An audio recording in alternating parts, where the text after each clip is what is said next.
લીમડાને કૂંપળો ફૂટ્યાની વેળા. સ્ત્રી સંવેદનનું આ કાવ્ય. મને વૈદ્યે લીમડાના કૂણા પાન ખાવાના કહ્યા છે. હું જાઉં છું લીમડા પાસે, કારણ કે હવે લીમડાને કૂંપળો ફૂટી છે. પણ અવાચક હું. કોમળ કોમળ કૂંપળમાં મને દેખાય છે ન બચાવી શકેલા મારા અંશને.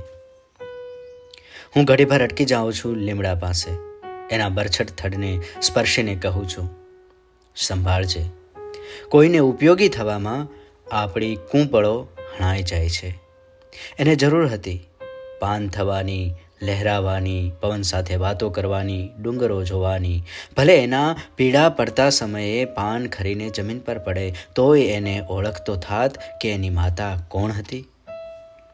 લીમડા, તારા કુમળા પાન જોઈ મને હજુય થાય છે કે કદાચ હું થોડી કડવી થઈ ગઈ હોત ને કોઈ એવા સ્થળે ઉગી ગઈ હોત કે જ્યાં મેં ખીલવેલા પાનને ખેરવી દેવાની વાત નકારી હોત. હજુ મને એમ થાય કે તો એના પગ બરાબર તારી આ કૂંપળો જેવા હોત.